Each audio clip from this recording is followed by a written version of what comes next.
श्रीमद् भगवद गीता अध्याय 2 श्लोक 7। कार्पण्यदोषोपह स्वभाव पृच्छामि त्वां धर्म समुच्यते यस्त्रेस्यास्ति ब्रूहि तन्मे शिष्यस्तेषामि मां त्वां प्रपन्ने। अब मैं अपनी कृपण दुर्बलता के कारण अपना कर्तव्य भूल रहा हूँ और सारा धैर्य खो चुका हूँ। ऐसी अवस्था में मैं आपसे पूछ रहा हूँ कि जो मेरे लिए श्रेष्ठकर हो उसे निश्चय रूप से बताएं। अब मैं आपका शिष्य हूँ और आपका शरणागत हूँ, कृपया मुझे उपदेश दीजिए। अब तक जो अर्जुन कृष्ण से बात कर रहे थे, अभी तक मित्रतापूर्ण व्यवहार कर रहे थे। अब जबकि उन्हें कृष्ण भगवान को गुरु मान लिया है, अब गुरु शिष्य को शिक्षा दे सकता है। इसलिए अभी तक की जो पूरे पहले अध्याय में अर्जुन ने बोला है कि मेरी ऐसी पीड़ा है, सारे मेरे मित्र बंधु सारे सखा है, तो मैं उन पर कैसे प्रहार करूं, सारी चीज़ें अर्जुन ने ही बोली है। अभी तक कृष्ण भगवान ने कुछ भी उपदेश नहीं दिया है। अब जबकि वह अर्जुन शिष्य हो चुका है और कृष्ण उनके गुरु हो चुके हैं, अब अगले श्लोक में से वे उनको ज्ञान प्रदान करेंगे। इसका तात्पर्य है, यह प्राकृतिक नियम है कि भौतिक कार्यकलाप की प्रणाली ही हर एक के लिए चिंता का कारण है।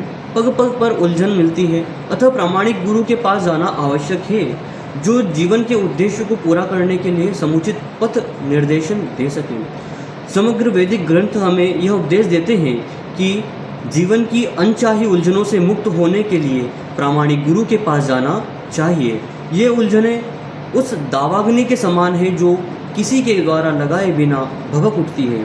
इसी प्रकार विश्व की स्थिति ऐसी है कि बिना चाहे जीवन की उलझनें स्वतः उत्पन्न होती है। कोई नहीं चाहता कि आग लगे, किंतु फिर भी वह लगती है और हम अत्यंत व्याकुल हो उठते हैं। अतः वैदिक वाङ्मय उपदेश देता है कि जीवन की उलझनों को समझने तथा उनका समाधान करने के लिए हमें परंपरागत गुरु के पास जाना चाहिए। जिस व्यक्ति का प्रामाणिक गुरु होता है वह सब कुछ जानता है, अतः मनुष्य को भौतिक उलझनों में न रहकर गुरु के पास जाना चाहिए। यही इस श्लोक का तात्पर्य है। आखिर भौतिक उलझनों में कौन सा व्यक्ति पड़ता है? वह जो जीवन की समस्याओं को नहीं समझता। बृहदारण्य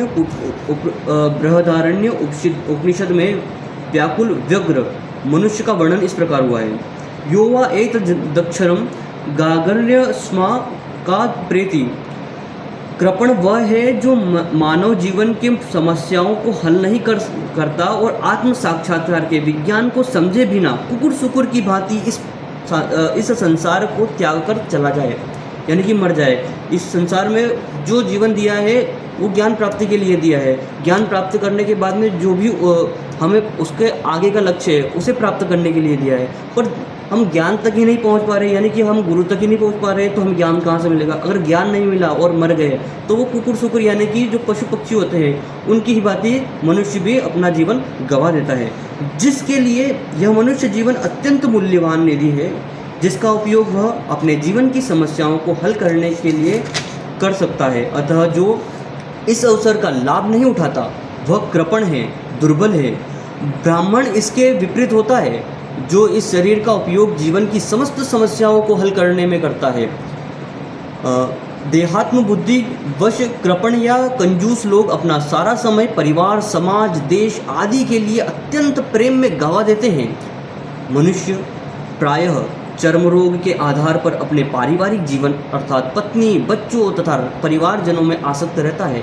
कृपण यह सोचता है कि वह अपने परिवार को मृत्यु से बचा सकता है, अथवा वह यह सोचता है कि उसका परिवार या समाज उसे मृत्यु से बचा सकता है। ऐसी पारिवारिक आसक्ति निम्न पशु में भी पाई जाती है, क्योंकि वे भी अपने बच्चों की देखभाल करते हैं। बुद्धिमान होने के कारण अर्जुन समझ गया था कि पारिवारिक सदस्यों के प्रति उसका अनुराग जो है तथा मृत्यु से उसकी रक्षा करने की उसकी इच्छा ही उसकी उलझनों का कारण है। यानी कि वो सामने वाले को परिवारजनों को मतलब मारेगा ही, युद्ध होगा तो क्यों मारे उनको?